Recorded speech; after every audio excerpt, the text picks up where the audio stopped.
Dentro de instantes, Tempo e Dinheiro. Apoio LS Tractor, tratores projetados para o hortifruti. Copavel, a força que movimenta o agronegócio. Lotus Biosoluções, excelência em produtividade. Seja assinante do Clube do Tempo e Dinheiro. Entre no Clube do T&D. E Inovipab, a ferramenta do produtor rural. No ar, Tempo e Dinheiro, com João Batista Olive.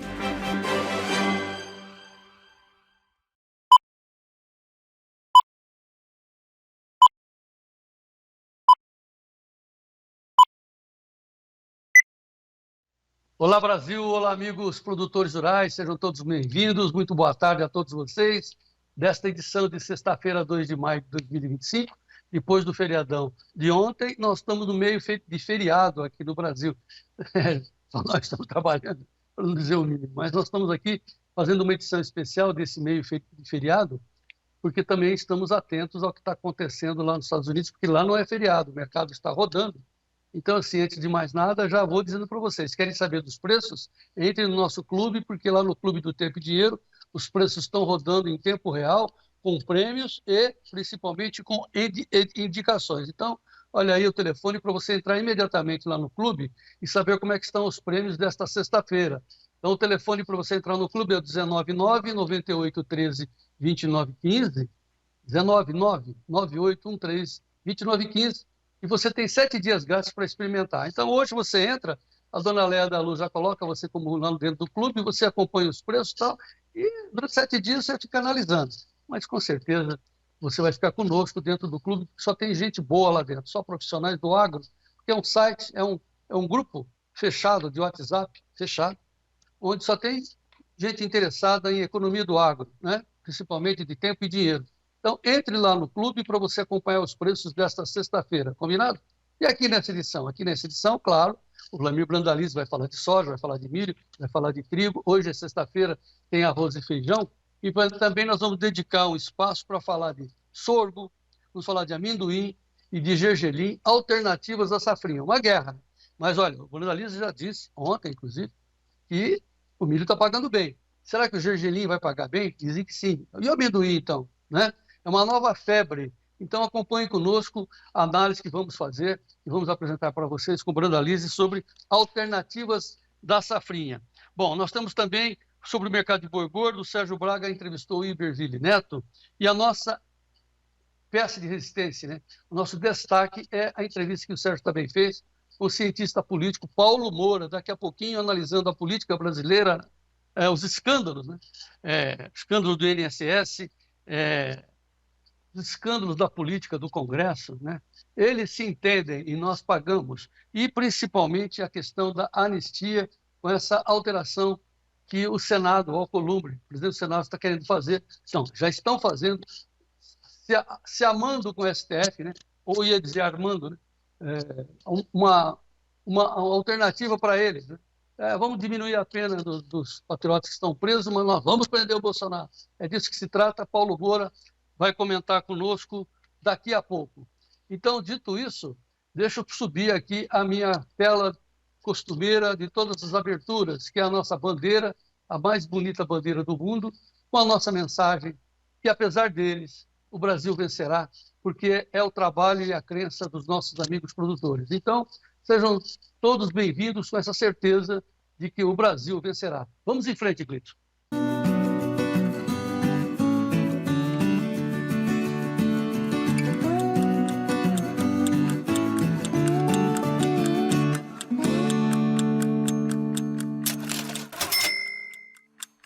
Muito bem, sejam todos bem-vindos a essa edição especial de sexta-feira, 2 de maio de 2025, né? Abril já foi embora, estamos no maio, estamos entre feriado, muita gente sexta-feira ainda na praia, no sítio, né? Comendo a comida da sogra, né? Bom, muito bem, mas aproveitem bem para descansar quem pode, mas eu tenho certeza que o campo ainda tem gente colhendo lá no Rio Grande do Sul, tem gente plantando, o Brasil não para, todas as culturas em andamento nesta sexta-feira, nós aqui no Batidão, para que informando o senhor para que o senhor e a senhora sejam os produtores rurais mais bem informados do meu Brasil.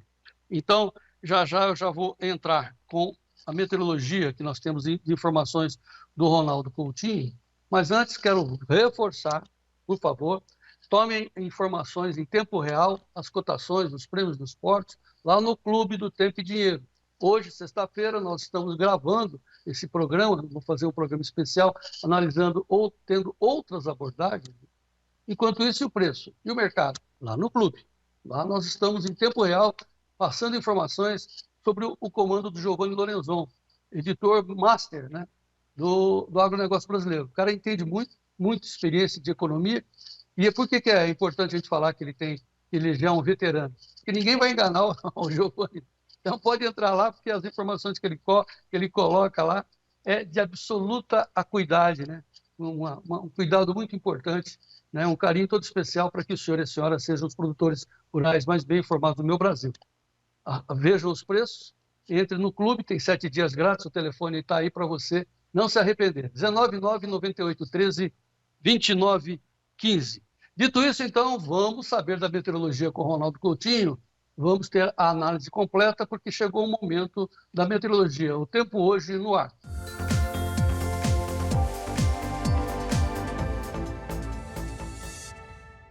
E vamos aqui à situação de como anda a nossa querida Laninha e El Niño. Primeiro aqui, ó, vamos dar um F5, nós temos aqui, ó, o Nino 3 tá neutro frio. Na última semana nós temos aqui, ó, vamos assim, um resfriamento, um aquecimento meio parelho, um pouco de cada aqui no nosso oceano em frente ao Brasil, um pouquinho mais quente aqui no litoral do Nordeste, de normal, um pouco frio, um pouquinho quente aqui no litoral do Sul e um pouquinho mais frio ao norte ali da Foz do Amazonas. Quando a gente vê aqui também na parte dos outros ninos, né, Nino 4 está próximo de zero, o Nino 1 e 2 está negativo, ele deu uma queda forte, agora está negativo. E o Nino 3 também está negativo, está em 0,2, 0,3. E o Nino 3 e 4 que a gente já viu agora. Então estamos com uma situação de neutralidade fria. Aqui na próxima projeção está indicando o quê? Ó? Maio, junho e julho, ele está colocando um neutro frio. Tem essa, não é laninha, mas vamos chamar de laninha aqui no Oceano Atlântico e aqui no nosso litoral do Nordeste. Nessa situação aqui, continua talvez prejudicando um pouco a regularidade da estação chuvosa aqui no leste do Nordeste, na região aqui da parte aqui da Bahia, né? Litoral da Bahia, litoral do Norte do Espírito Santo, e um pouquinho mais quente aqui na costa do Nordeste, ali na região da Paraíba, Pernambuco. Pode ser que esse cantinho aqui tenha uma estação chuvosa um pouquinho de nada mais regular, mas vai ter irregularidade na Cealba, irregularidade no leste da Bahia, aqui no Nordeste ali na parte da Paraíba, Rio Grande do Norte, e nessa grande área central do Brasil, maio, junho e julho, já marca o quê? O período normal de tempo seco. No sul, muita irregularidade, momentos de muita chuva, inclusive agora no mês de maio pode chover bem no Rio Grande do Sul, e um pouco mais irregular em Santa Catarina, Paraná, Mato Grosso do Sul e São Paulo também. Então vamos ter uma certa irregularidade nessa saída do outono e o começo, meio de inverno. E aqui fica com essa neutralidade fria, e esfriando aqui no nosso litoral. Quando a gente observa aqui também, ó, o auge do inverno mantém a mesma situação, ó, e aumenta um pouquinho mais aqui a água fria, não fria, água menos quente no litoral do sul, sudeste, mantendo o quê? Uma irregularidade. Tu vê que vai mantendo esse padrão, e ele até intensifica aqui, ó, agosto, setembro, outubro, aqui setembro, outubro, novembro, dezembro, mantém tudo neutro. Ele entra algumas semanas atrás, ele até dava um projeto de El Niño, primeiro a Laninha, depois El Niño, agora um neutro. E aparentemente até o final do ano nós vamos continuar com o quê? Com uma situação de neutralidade, ó, novembro, dezembro, janeiro. Completamente, só que em janeiro começa a querer ter um pouquinho de água quente, mas aqui, ó, agosto, setembro, outubro, água um pouquinho mais fria em profundidade, indicando uma neutralidade. Tanto que aqui, ó, no último mês aqui, vamos até ampliar um pouquinho aqui o mapa, vamos ver aqui, ó, novembro, dezembro, janeiro, continua neutro. Meses atrás, semanas atrás, ele colocava até um El Niño nesse período. Tu vê que ele vem mantendo, ó, julho, agosto, setembro, neutro frio em agosto, setembro, outubro. Aqui também continua com neutro frio em setembro, outubro, novembro. Então ele está mantendo essa situação de neutralidade no Oceano Pacífico ao longo desse outono, inverno e primavera. No sul, talvez a primavera tenha algum problema com a irregularidade maior da chuva no começo dela, uma chuva talvez mais excessiva ali entre final de setembro, outubro, começo de novembro, e um período mais seco no final do ano. Frio também, vai ser um inverno melhor que os últimos 2 ou 3. Bom para fruteiras de clima frio, bom para cereais de inverno, bom para alho, cebola, plantas que precisam do frio, vai ser bom nesse sentido aqui no Centro-Sul. E o milho safrinha vai começar a ter o risco normal de geada entre a segunda parte de maio, junho e julho, para aqueles que plantaram mais atrasado. A chuva também vai cedendo gradativamente agora em maio, mas o milho safrinha no Mato Grosso, norte do Mato Grosso Sul, a princípio deve fechar com uma situação boa até o final do ciclo dele. Só quem plantou muito atrasado é que talvez tenha problema com falta de água. São Paulo também, ali no sudeste, de vez em quando alguns modelos colocam uma chuva um pouquinho melhor em junho. Só que lembrando, em junho chove pouco. Esse pouquinho melhor não significa muita coisa, mas sempre é bom acima da média do que abaixo. E episódios de frio intenso com períodos de calor, que é o normal do nosso inverno, deve seguir. Então está sinalizando um inverno começando mais cedo e com uma certa, vamos dizer assim, normalidade dele, com episódios de frio intenso e intercalado com alguns períodos de calor, mas dentro do padrão, de normal a um pouquinho mais frio no Centro-Sul. Geadas, infelizmente, faz parte do nosso inverno, entre junho, julho e agosto, principalmente pegando o sul do Mato Grosso, Goiás, Mato Grosso do Sul, boa parte de Minas, áreas de Serra do Espírito Santo, áreas de Serra do Rio, boa parte de São Paulo e a região sul. Esse é o que é normal, se espera. Então acompanhe aqui o nosso canal, né? Não deixem de se inscrever aqui no nosso canal, acompanhem certinho, dê um like, compartilhem e voltamos na segunda-feira. Um bom fim de semana a todos. Bom, o Ronaldo Coutinho é sempre um show, né? Sempre prestativo. É um engenheiro agrônomo, especializado em meteorologia. Mas hoje, como edição especial, não tem somente o Ronaldo Coutinho. Nós vamos ampliar as informações do tempo e nós vamos chamar a minha amiga Desirê Brant, a meteorologista fantástica, que é a meteorologista do agro, e ela vai contar para a gente como é que fica o tempo no outono, o frio, análise da Desirê Brant com vocês. Eu vou falar como meteorologista, que precisa trabalhar e levar informação. Quando a gente tem um ano, vamos dizer assim, essa próxima safra de verão vai ser regida por um Laninha. Pronto, temos um cenário. Ocorrem algumas variações? Ocorrem, mas a gente sabe que o cenário de Laninha é o quê? É chuva para as áreas mais ao norte do Brasil e risco de seca para o sul do país. O cenário está dado e ali a gente monitora quais serão as variações. Quando se fala em verão com El Ninho, já sabemos que a qualidade da chuva para o centro-oeste é diferente, é uma chuva mais pontual, o risco de seca para o nordeste aumenta e a chuva ela vem até acima da média para a região sul, né? Então a gente tem ali um cenário montado e ali a gente vai monitorando as condições. Quando a gente fala em neutralidade, Braga, a essa altura do campeonato, com mudanças climáticas, aí o desafio é gigantesco, porque a gente não tem um cenário montado. Eu poderia dizer, vai acontecer tudo dentro do normal. O que é normal hoje? Fala para mim, Braga. É exatamente isso. Então, Nada dentro do claro, normal.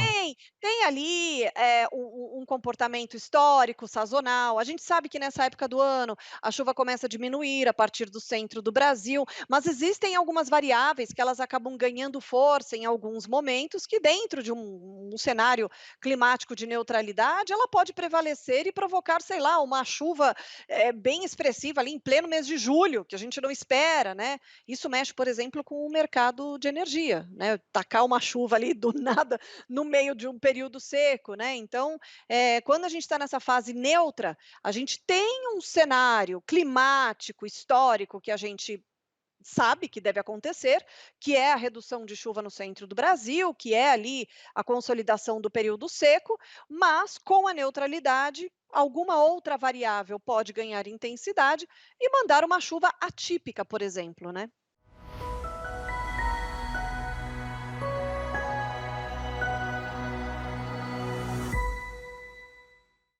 Agora, a atualidade dos próximos 7 dias é o programa Cosmos, que roda lá no Instituto Nacional de Meteorologia, e eles nos informam a previsão para os próximos 5 dias. Então, o Sérgio Braga tem as informações dos próximos 5 dias, programa Cosmos no ar.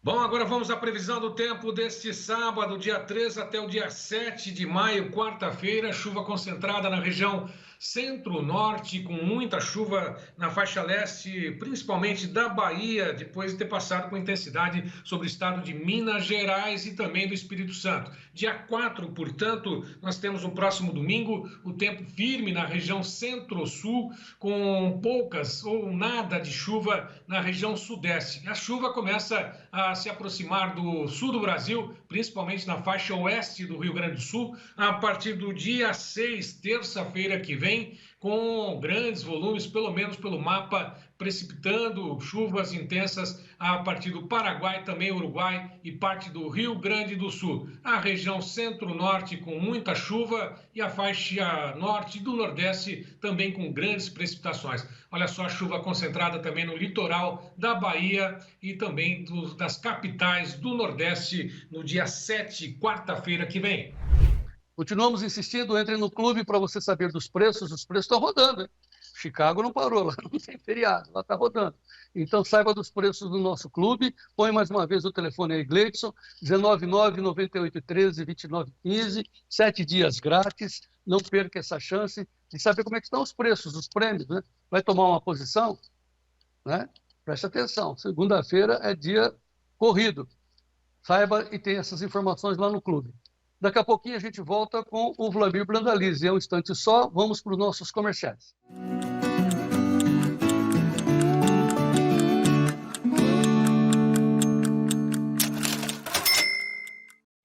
Eu comecei aqui nesse palco, mas não foi só com o som do violão, não.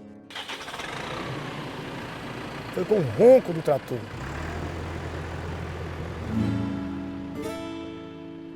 Eu sempre fui um produtor rural e quero crescer cada vez mais. E a marca que eu escolhi para mim é a LS Tractor. Ela tem força, tecnologia e amor pelo campo. Maravilhoso, né? É show demais! É tão show que eu pedi bis. LS Tractor, tecnologia sul-coreana, coração brasileiro. Esse é bruto, hein? Há 10 anos, na cidade de Lapa, no Paraná, nascia a Lotus Biosoluções, uma empresa com um propósito claro: transformar o solo e impulsionar a produtividade no campo. Com tecnologia de ponta, matéria-prima de excelência e o compromisso com a sustentabilidade, desenvolvemos fertilizantes organominerais líquidos que fazem a diferença na lavoura. Ao lado de uma equipe técnica especializada, levamos conhecimento, confiança e inovação para quem vive da terra. Hoje, celebramos uma década de conquistas, aprendizado e crescimento. Obrigado por fazer parte dessa história. Lotus Biosoluções. Há 10 anos cultivando produtividade.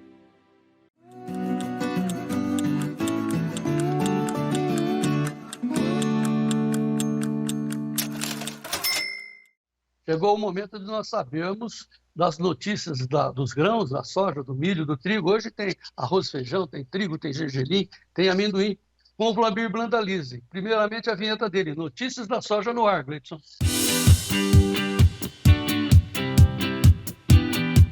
Notícias da Soja, com Vlamir Brandalize. Apoio Copavel, um show de cooperativa.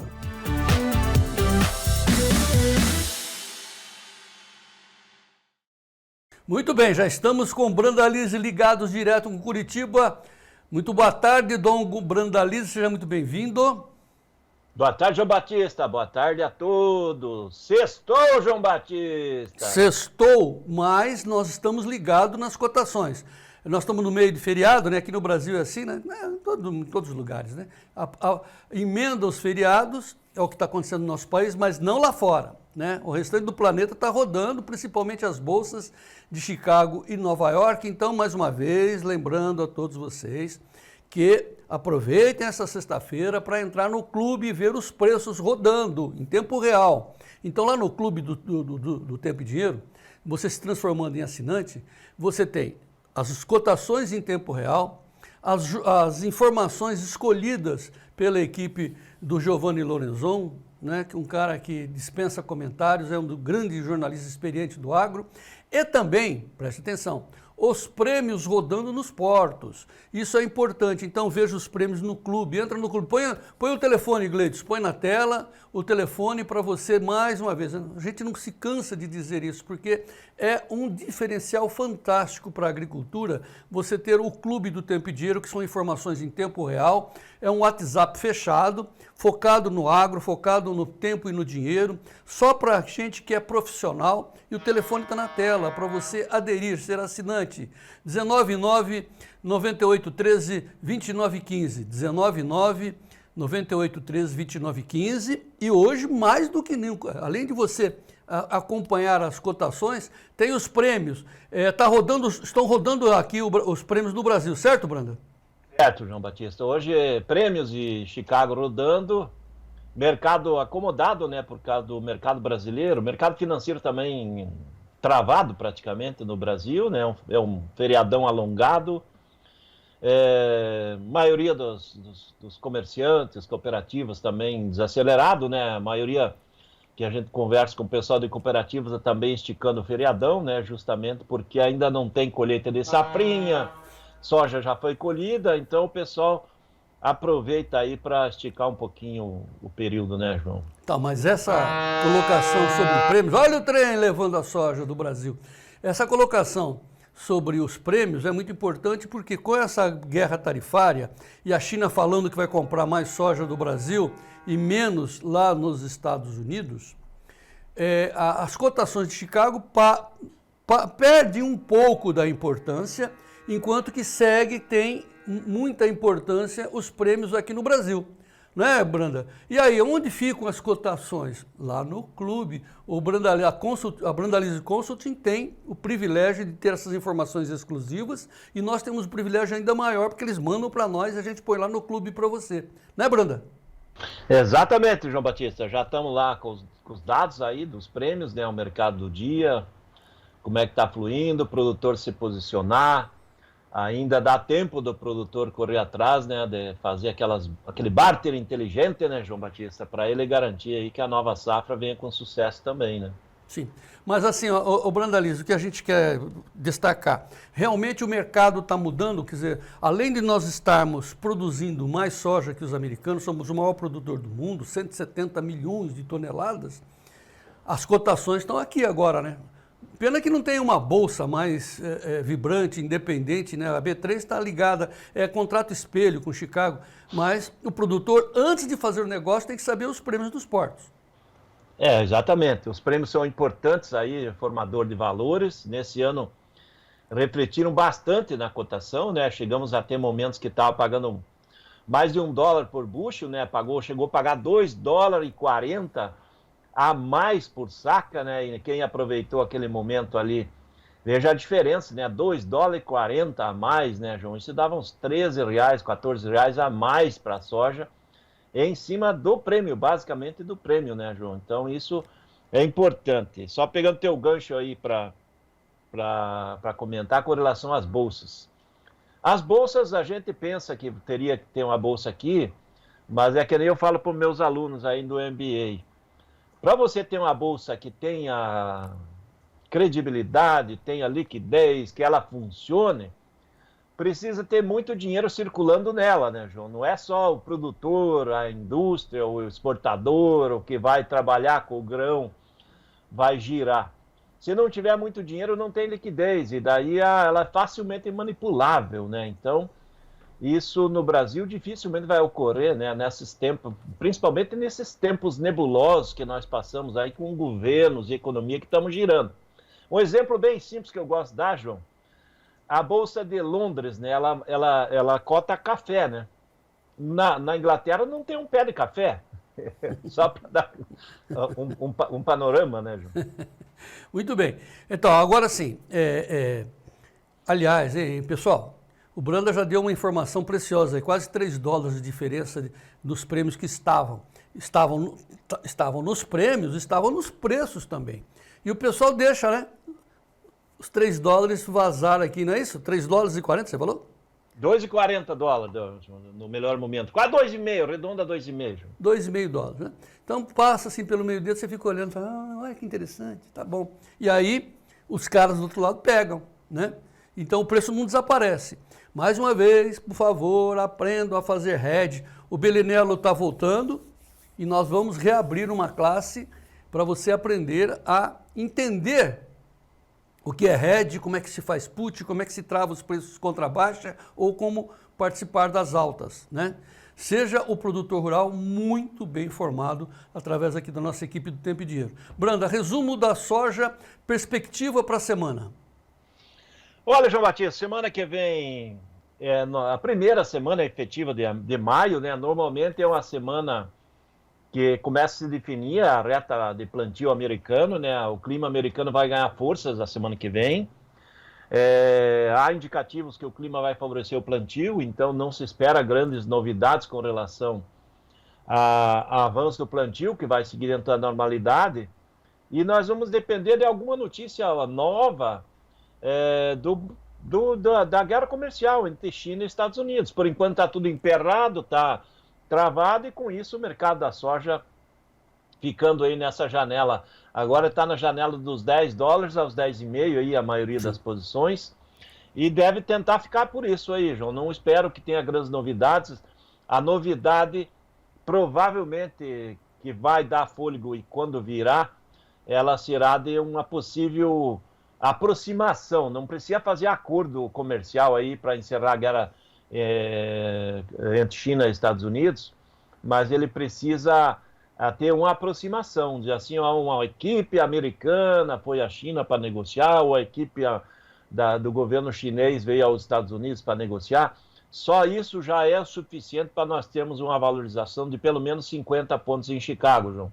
Até lá, nós vamos ficar nessa situação. O safra brasileira está fechando, colheita já estamos na reta final, né? Nós vamos entrar aí nesse começo de maio com menos de 3%, 2,5% para colher da safra cheia, muita soja negociada, muita soja por negociar, e mercado acomodado nesse começo de mês, porque tem muita gente que tem dívida ainda em maio, né, João? Então, pelo menos essa primeira quinzena de maio vai ser pressionada. Só para fechar, esse mês de abril que encerrou, ele trouxe as cotações agora praticamente para o fundo do poço, tanto balcão como mercado de lotes, Porto, ele trouxe para o patamar mais baixo aí da temporada. Podemos apontar por causa do prêmio que voltou, né? O prêmio spot aí agora é 25 do comprador, ele pagou 100, só para dar uma ideia. O dólar veio aí para baixo 5,70 também, já pagou R$6. E com isso o produtor que dependeu de vender agora na última hora vai ter mais uma semana difícil. Não acredito que essa nova semana vai ser uma semana de valorização efetiva da soja, porque o ambiente e os fundamentos, todos eles não tem nada assim para mostrar de positivo. Safra americana vai plantar em ritmo acelerado, isso que é esperado, e não acredito que a China venha aí nessa semana, João. Só para comparar, fechando, a soja do melhor momento no Porto, na posição junho, pagou 150, aí é começo de março. Hoje ela está pagando 134, são R$16 a menos. Pois é, lá no Paraná está com R$8 a menos em 8 dias, vem caindo. Também o pessoal lá do Mato Grosso, você sabia que lá o pessoal de Alta Floresta, eles estão com áreas de soja maior que Sorriso? O novo grande polo da soja no Mato Grosso é a Alta Floresta, né? Lá do norte para o lado esquerdo, né, para o oeste. E lá também o pessoal não esperava, mas deveria contar com isso, né? Porque essa época do ano é sempre assim, né? Tomar um tombo, está abaixo de R$100 a saca lá, o pessoal está desesperado, não paga o custo e tal. Até quando vai isso, hein, Branda? O pessoal tem que aprender a fazer hedge. Ou pega prêmio no físico, ou faz hedge à frente, porque se fica assistindo de novo entre abril e maio, lá vem a pancada. Olha aqui, ó. O Juliano Durigon lá de Corbera está passando soja norte do Paraná, né, em Corbélia, R$ 113,00, milho 58, trigo 82, dólar a 5,61. Em 8 dias, R$ 8,00 abaixo no balcão. Uma hora a gente aprende, né, Branda? Exatamente. Isso a gente tem que deixar claro que em ano de super safra, o produtor sabe que na hora das contas o preço cai bastante, e era abril e maio. Desde janeiro a gente vem falando isso, desde outubro, novembro, né? A gente falando para não deixar para vender na hora do vencimento das dívidas, que é o mês de abril e maio, né? Pô, sabe, assim, é um ensinamento que o Brandalize e também o Belinello sempre me passam. João Batista, mire nos boletos. Você não tem que calcular o preço, você tem que olhar o boleto, você tem que matar o boleto, né? Porque os boletos sempre vencem, né? Então tá, vamos para o milho, Brandalize. Ó, milho lá em Corbélia, norte do Paraná, 58 pilas. É a pressão da safrinha. A safrinha evoluindo, né, João? Agora nós temos aí, provavelmente, se tiver mais chuvas, agora vamos dizer assim, até o Dia das Mães, agora no próximo domingo, né? Não o domingo agora, mas no próximo dia 11, praticamente 98% da safrinha brasileira vai estar com a condição de enchimento de grão ou já passado do enchimento de grão. Ou seja, tendo umidade, agora já não tem mais risco praticamente da safrinha. O risco teria, João, se nós tivermos geadas ainda nesse mês de maio, que é a fase ainda que o grão de milho, principalmente de parte do Paraná e parte do sul do Mato Grosso do Sul, ainda o grão está com muita umidade, e se tiver geada, ele acaba derrubando o potencial produtivo dessas lavouras. Mas as geadas também, por enquanto, não estão previstas nas áreas de milho. Safrinha chegando à reta final, principalmente o Mato Grosso, e temos um potencial de bater a marca de 100 milhões de toneladas, e o Mato Grosso bater 50 milhões, não é? É isso que está acontecendo com a safrinha. E eu já estava conversando há pouco aí com produtores ali do sudoeste goiano, eles me apontando aí que antes do final de maio já tem as primeiras colheitas por ali. Muito bem, hoje, sexta-feira, é dia de arroz e feijão, mas antes também nós vamos falar de trigo. Quer passar uma régua no milho, soja e milho, para a gente avançar para o trigo? Olha, João, só para comentar, eu acredito ainda que o milho possa ter que recuar um pouco mais agora com a chegada da safrinha. Isso é um fundamento, é uma tendência, porque é uma grande safrinha. Muitos locais não têm armazenagem para esse milho que vai chegar, isso também é um gargalo. E o produtor agora que deixou passar entre os dedos aí os melhores momentos do milho, agora vai ter que esperar, né, João? Basicamente a dica é essa. Muito bem. Sexta-feira, entre feriados, dia de a gente fechar as contas da semana, vamos falar de trigo. Mercado de trigo com o Vlamir Brandalize. Olha, João Batista, nós estamos com o plantio do trigo aí no norte e oeste do Paraná andando. O que a gente vê é que há uma retração de área. As estimativas iniciais apontavam de 15%, 20% de queda de área de trigo nessa temporada do Paraná. Agora já se aponta até mais. Tem dados oficiais apontando 22%, 23% de queda de área do milho, do trigo.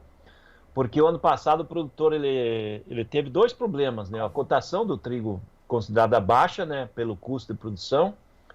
E o outro fator é a questão do clima, né? Que ele perdeu momentos que tinha falta de chuvas e momentos da colheita com umidade em excesso.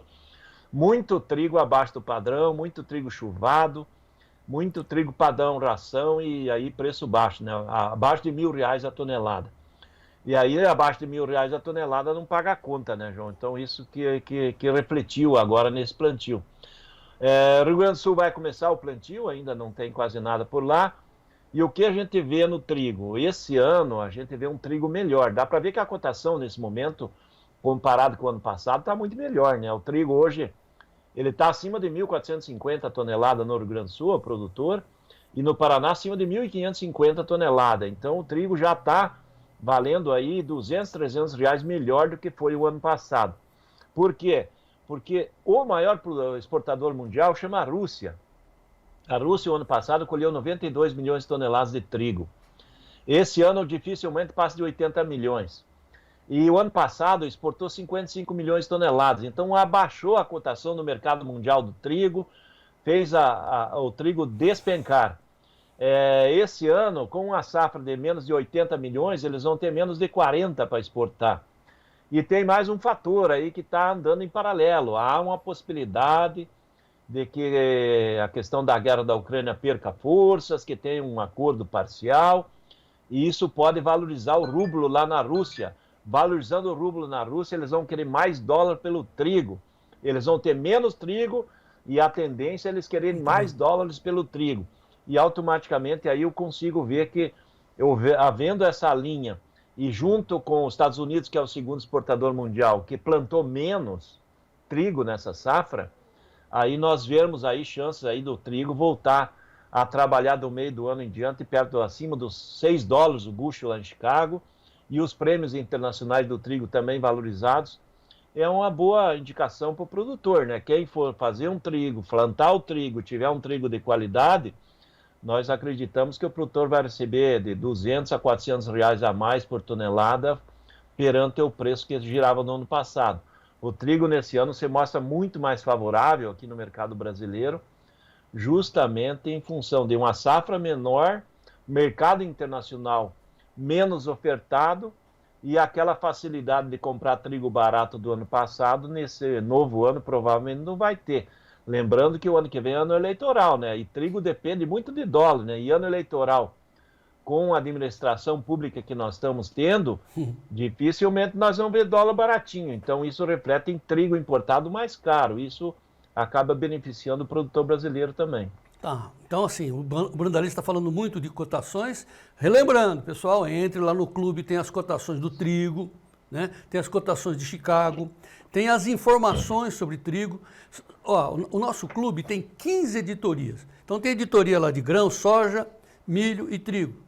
Aí tem editoria de cereais, arroz, feijão e tal. Tem editoria de economia para saber das notícias da Europa, tal. E tem umas notícias de energia lá, tem uma editoria de energia, petróleo e tal. Cara, você tem todas as informações, tal qual o Brandalize, que aliás é o Brandalize que manda essas informações para a gente, para você ter a noção exata do momento que você vai pegar, no momento que você vai travar, no momento que você vai comprar. Antes de qualquer ação, entre no clube. Olha o telefone aí na tela, 19998132915. Muito bem, Dom Brandalize, sexta-feira, chegou o arroz com feijão. Vamos ao mercado de arroz com o Vlamir Brandalize. João Batista, estamos fechando a colheita do arroz aí, o Rio Grande do Sul já com mais de 92% colhido nesse momento, restando percentualmente pouco arroz, mas é muito arroz no campo, né? Nesse momento eu ainda tenho umas 700 mil toneladas de arroz aí, a 800 mil toneladas no campo gaúcho para colher. Então veja a relação, né? No Rio Grande do Sul falta 8% para colher. E esses 8%, 9% no máximo, representa aí perto de 700 mil, 750 mil toneladas. Então o que resta para colher no arroz gaúcho, ele se transformaria, se fosse um estado independente, o terceiro produtor, né? Porque o segundo é Santa Catarina com 1.300.000 e o terceiro é Tocantins, que colhe 780 ou 800 mil toneladas. Então ainda tem muito arroz para colher, mas a safra é cheia. E o reflexo veio, né, João? A questão da cotação, que caiu muito no começo do mês de abril. Agora vai fechando o mês de abril ainda pressionado para baixo, porque nesse ano tivemos muito arroz quebrado, né? Então o clima é bastante nervoso, né, com calor extremo em alguns momentos, e isso fez com que a safra gaúcha está fechando agora com a colheita de 3 a 3,5 milhões de toneladas de arroz, que é considerado arroz parbolizado, aquele arroz que tem menos de 55 de inteiros. E automaticamente esse arroz aí fechou o mês de abril aí na última quarta-feira, e agora está entrando maio com a menor cotação aí, 4, 5 anos. Ele está falado aí na parte de R$ 68 aí no mercado gaúcho. Enquanto isso, o arroz comercial, ele começa ali na faixa de 73, aquele arroz padrão comercial 57, 58 inteiro, está na faixa de 73. E o arroz nobre de 59 de inteiro acima, ele está na faixa de R$ 75 ali, todas as cotações ali na fronteira oeste, né? Por que a fronteira oeste? Porque fronteira oeste tem a maior parte da produção gaúcha e tem Uruguaiana, né, que é o maior produtor de arroz do país, né? Somente a Uruguaiana quase produz mais do que qualquer outro estado, com exceção de Santa Catarina, junto, né? E automaticamente a cotação do arroz está dentro do fundo do poço. Você pegar ali em Tocantins, que é o terceiro estado produtor, arroz ali de 80, 90 reais a saca de 60 quilos. É mais ou menos esses níveis que gira também no Mato Grosso. Calmaria nos mercados. Esse ano tem muito arroz de pivô, né? O pessoal acabou plantando muito arroz e apostando que o mercado de milho estava ruim o ano passado, o mercado da soja, o mercado de feijão. Então, o produtor que tinha pivô em aberto ali acabou entrando com arroz. E agora ele tem que... Esse arroz é liquidez interna, né? Lentamente, tem que esperar. No varejo, João Batista, você que compra arroz aí para o consumo, para a dona Vera fazer, hoje temos arroz aí desde R$15 o pacote de 5 quilos, até 32, 33 as marcas nobres. Então ele está variando dentro desse nível. A maioria das marcas hoje de arroz é de 22 a 27 reais na gôndola. Ou seja, 1 quilo de arroz hoje está saindo 5 reais. Ou seja, mais ou menos 90 centavos de dólar no quilo. No mercado global, 1 quilo de arroz varia de 1,20 a 3 dólares. Ou seja, o nosso arroz é o mais barato do mundo, se comparado ele na qualidade que está sendo ofertada no varejo brasileiro. E o setor do arroz está tentando buscar novas exportações, né? Porque nós estamos com a safra fechando cheia, mais de 12 milhões de toneladas, é possível que chegue a 12.200, 12.100, e nós vamos consumir 10,5, 11 milhões, além de que nós estamos importando arroz do Paraguai, deve importar um pouco da Argentina e do Uruguai, que soma aí perto de 1 milhão de toneladas importadas, e nós vamos ter que exportar, para dar fluxo e dar condição ao produtor ter liquidez, umas 2 milhões de toneladas vamos ter que exportar, João. Ainda tem muito espaço para exportar, precisamos colocar arroz no mercado global. Então o Brasil aparecendo como grande exportador mundial de arroz também, João. Ok, correndo, porque o tempo, o reloginho aqui atrás, né? Aqui. O reloginho está correndo. Brandalize, vamos falar de feijão. Mercado de feijão com o Vlamir Brandalize. Olha, João Batista, o mercado de feijão agora sentindo a pancada, né? Porque agora a colheita nós temos dois módulos aí. Mercado um pouco mais firme do Carioca aí nos estados, principalmente centro do Brasil, Minas Gerais, Goiás, São Paulo. Estamos agora no mês de maio. O mês de maio é um mês de muita demanda, né, João? Porque maio é aquele mês da transição, né? Que estamos saindo do verão, entramos agora no outono. Outono tem aquelas massas frias que entram no Brasil, né? Que é a temperatura baixa. E aí o pessoal gosta de comer mais feijão com arroz, comida quentinha, comer aquela feijoada, comer aquele feijão tropeiro, e automaticamente a demanda de feijão melhora nesse período agora que nós vamos entrando. E isso está dando um fôlegozinho positivo aí no feijão carioca, a níveis de estados aí que eu citei, de São Paulo, Minas Gerais, Goiás. E aí o feijão carioca tipo 8, 8,5 está variando 220, 250, 260, e o feijão nobre aí de 250, já me falaram que 280 até 300 reais tem indicativo do feijão top 10, né? Então, e agora o varejista volta, né? Nessa nova semana, já com o mês de maio, o empacotador volta a comprar do produtor e a indústria empacotadora vendendo ao varejo, porque o varejo vai girar o feijão. Porém, temos no Paraná a colheita do feijão agora da segunda safra, entrando, muito feijão chegando agora, e temperaturas baixas, né, João? Teve geada até no sul do estado, no sudoeste do Paraná nessa semana, pegando algumas áreas ali de baixada de feijão, não teve grandes perdas em princípio, mas o que acontece com o feijão? Aquele que plantou mais tarde, e agora pegando esse frio aí de temperatura abaixo de 10 graus, acaba aumentando o problema com doenças, então cai a qualidade. E o feijão que está sendo colhido agora, com a máquina colheitadeira tradicional, normal, ele está vindo muito sujo, com muita impureza, muita qualidade baixa. E aí nós estamos vendo feijão até abaixo de 100 reais, aí no caso do feijão preto que está saindo do sudoeste e sul do Paraná. Mercado despencou do preto mais ainda do que estava. Você imagina, 100 reais a saca, dá R$1,50 o quilo aí ao produtor, né? É muito barato. E esse feijão está chegando em promoção aí abaixo de R$4 no supermercado. Mas é um momento, João. Vai terminar a colheita em 2 semanas, 3 no máximo, e o mercado daí para frente não vai ter muita oferta, que na terceira safra e o irrigado, o produtor aponta que vai plantar pouco feijão, e aí nós vamos ter reação. Produtor, a dica é, se você não precisa vender o feijão imediatamente, que não precisa de caixa, e tiver um feijão de boa qualidade, segura esse feijão, que provavelmente em junho ele vai valer mais, julho vai valer mais, agosto vai valer mais. Nós vamos ter reação no feijão, porque nós estamos com a safra projetada em 3 milhões e 200, 3 milhões e 300, levando em consideração que vai ter 600 mil, 700 mil toneladas de feijão irrigado. Nas condições que o mercado está hoje, é bem provável que o irrigado não vai chegar a esse nível, porque o produtor está buscando alternativas aí para os pivôs. E é provável que nós vamos ter um avanço da produção de milho sementes em pivô e tomar espaço do feijão. Então a dica é que o segundo semestre o feijão vai ser bem mais valorizado que nesse primeiro. Por isso que nós estamos no fundo do poço do feijão, mas o mercado deve melhorar para frente. Segura, peão, segura o feijão. Ô Vlamir, agora sim, a gente fica disputando aí o espaço, nós não, os produtores, né, para a segunda safra do milho com outras culturas, né? Então já falamos de trigo, já falamos de arroz, feijão também, que tem suas áreas específicas, seus produtores focados nessa cultura, os especializados e tal. E aí sobra algumas alternativas como sorgo, como amendoim, como gergelim, para ocupar os espaços. O Mato Grosso está fazendo esse trabalho, o Goiás tem muito sorgo. Qual é a cultura que está, você vai falar das 3, mas qual que está bombando, qual que paga mais, qual é a mais vantajosa em termos de clima, de área, de produtividade e de grana?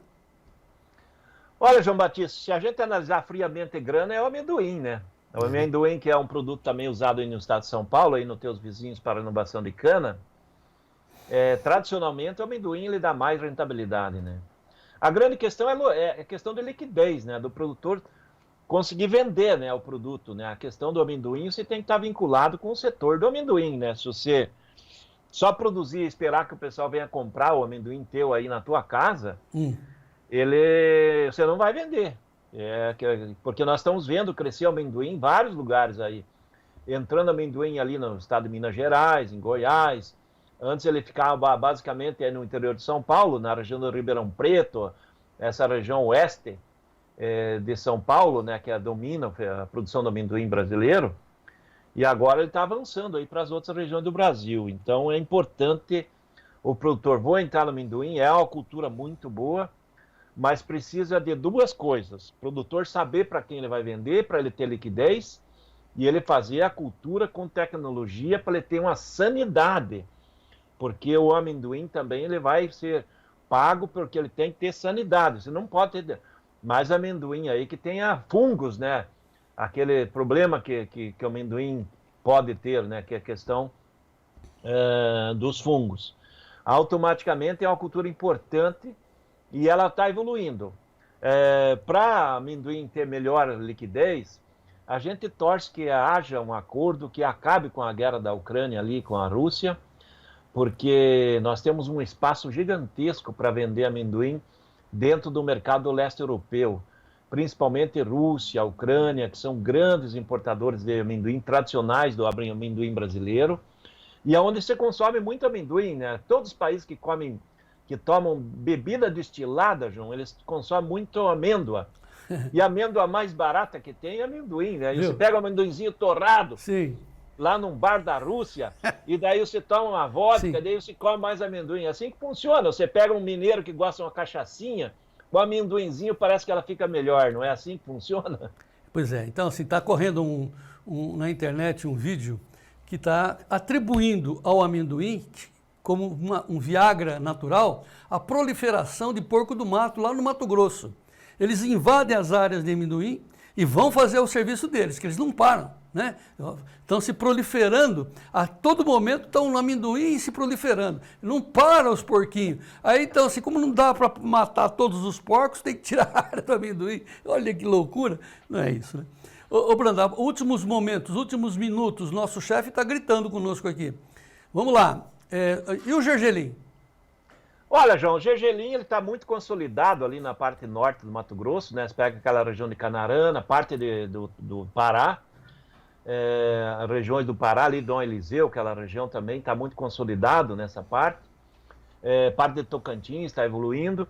O gergelim é um produto que o Brasil provavelmente vai seguir como líder mundial, né? Porque há uma demanda gigantesca de gergelim no mundo árabe, na Índia, na parte da Ásia, né? O óleo de gergelim é muito usado no mercado asiático, no mercado do mundo árabe todo. A produção de gergelim nessa região da Índia, ela não consegue atender a demanda. E aí o Brasil começa a aparecer como líder, né? Então hoje nós estamos aí com empresas importantes, sólidas, né, na exportação. E o produtor é uma alternativa muito boa. Temos muitas cultivares que eu tenho visto nas feiras, novas, com alta produtividade do gergelim.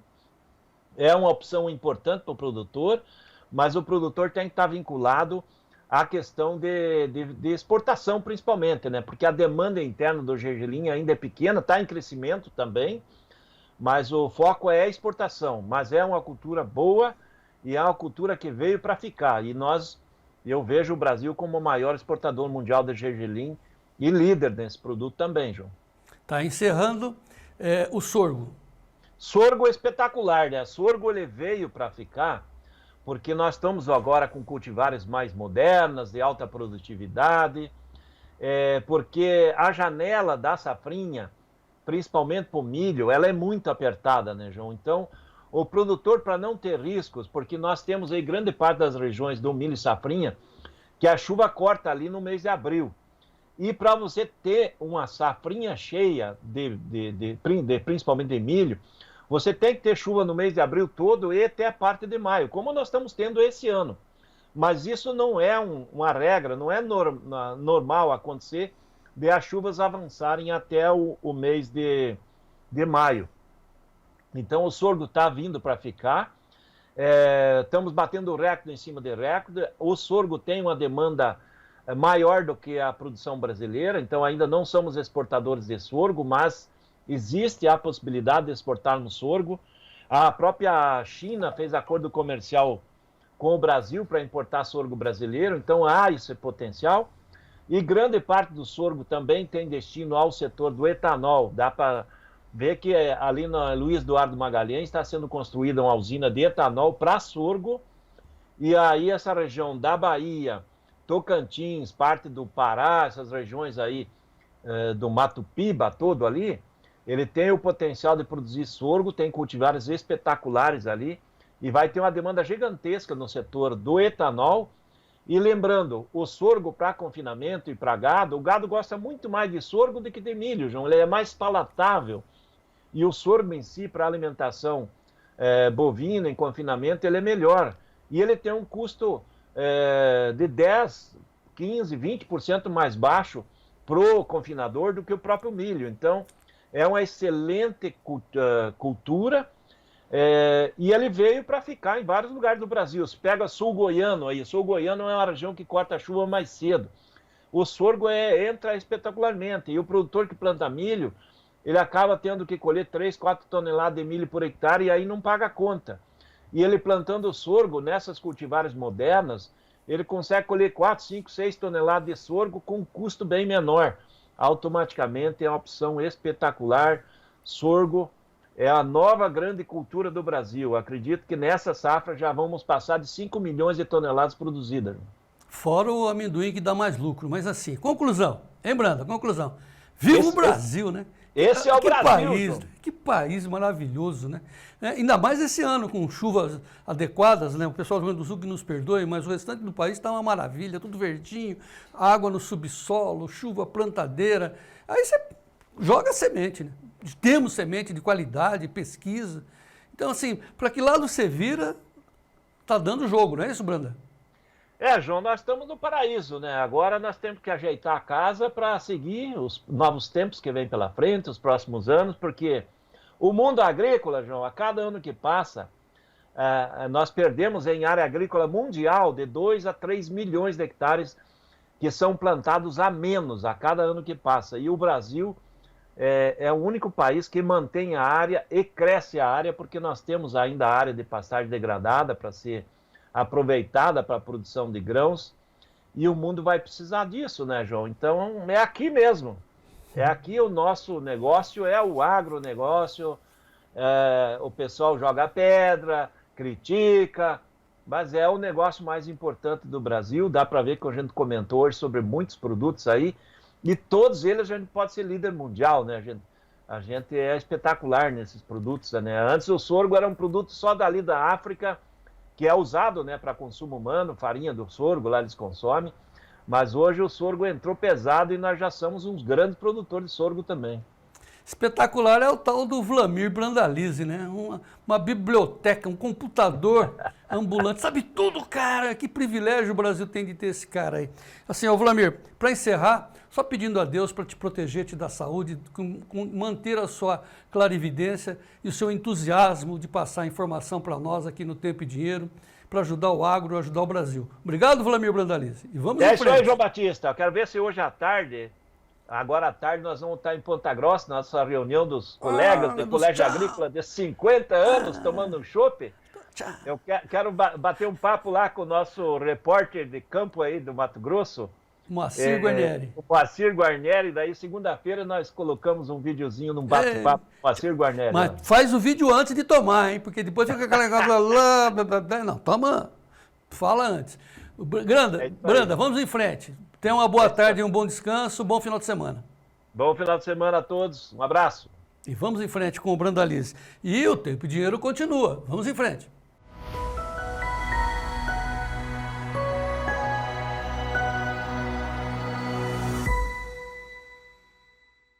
Muito bem, agora vamos saber das notícias da AgriShow. A AgriShow está encerrando hoje uma semana intensa de negociações. É a tecnologia avançada para a agricultura que está sendo mostrada lá na AgriShow.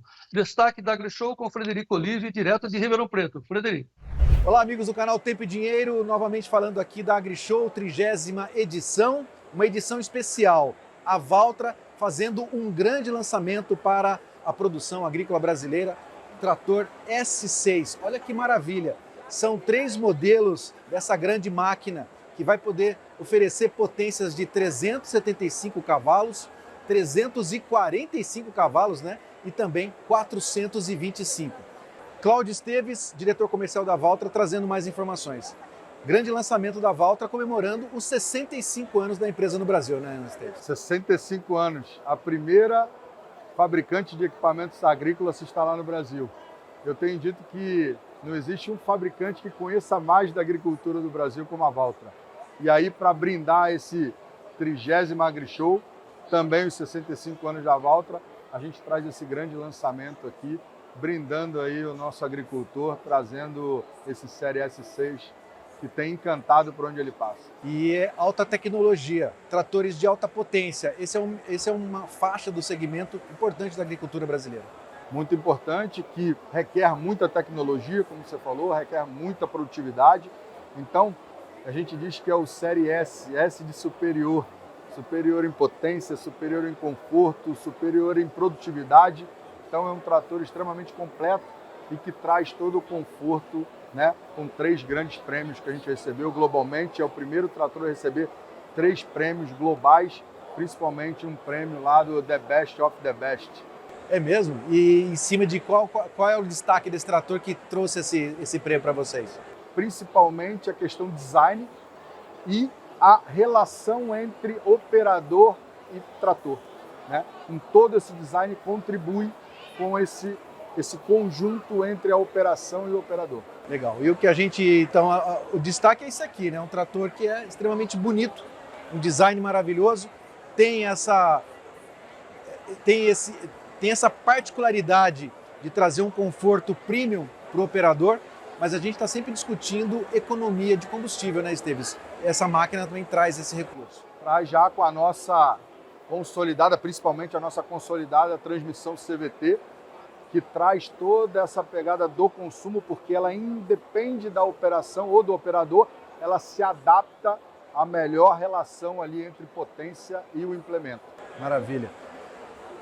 65 anos de Valtra no Brasil, a primeira empresa de máquina agrícola a se instalar no país. Há 65 anos, a gente fica muito orgulhoso de fazer parte dessa história, oferecendo aqui para a nossa audiência esse grande lançamento, o trator S6. Esse daqui é o modelo 376 de 375 cavalos. São 3 modelos, novamente, 345, 375 e 425 CVs de potência.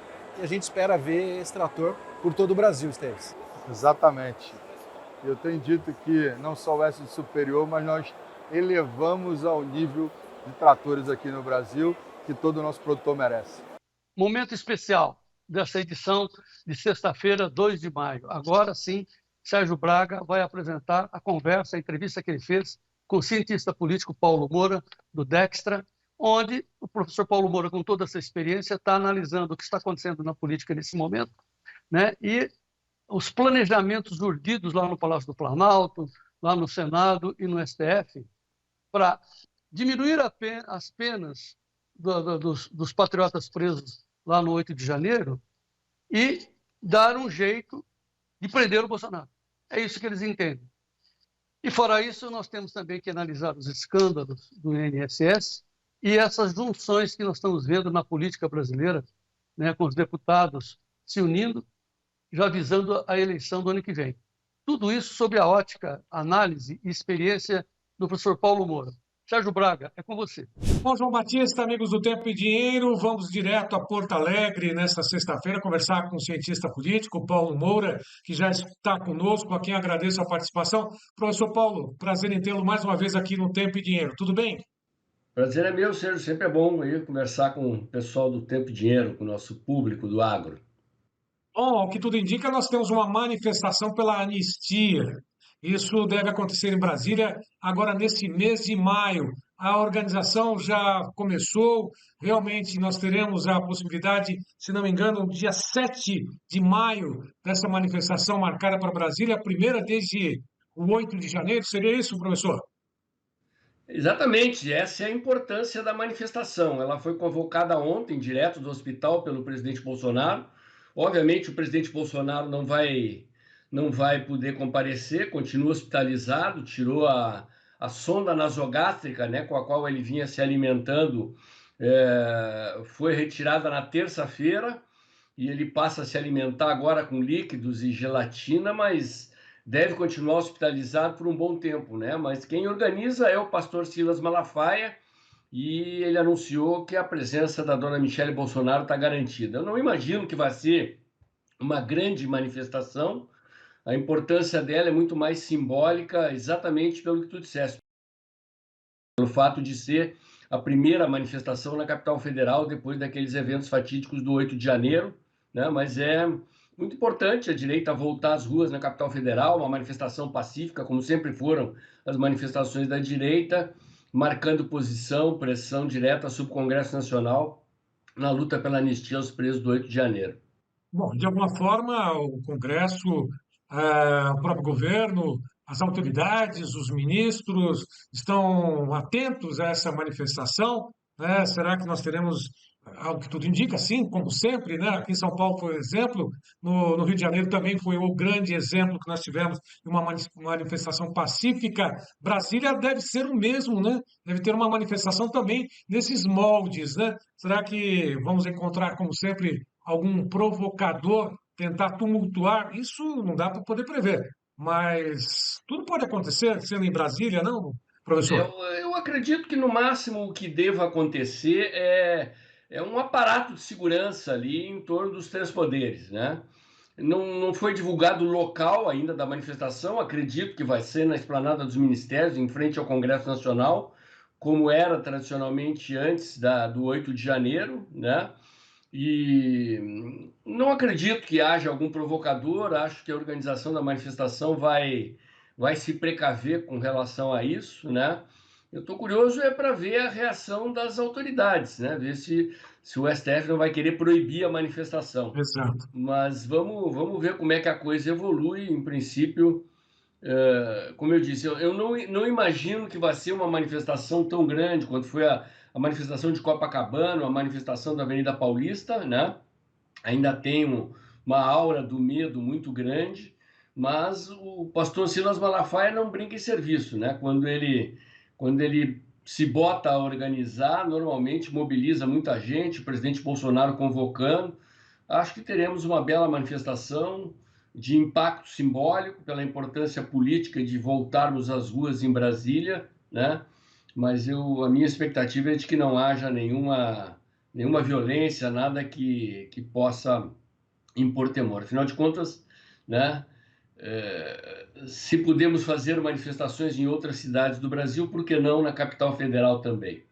E a depender dos conservadores, dos patriotas, vai ocorrer tudo na tranquilidade. Resta saber, como você mesmo disse, professor, se o STF, né, vai permitir ou não essa manifestação em Brasília, que é uma outra história, né? Muita água deve rolar até o dia 7, é isso? É isso, mas tá aí em cima, né? Dia 7 é quarta-feira, é isso? Quarta-feira dessa semana agora, né? Então, isso é outra novidade, ela está acontecendo no dia de semana.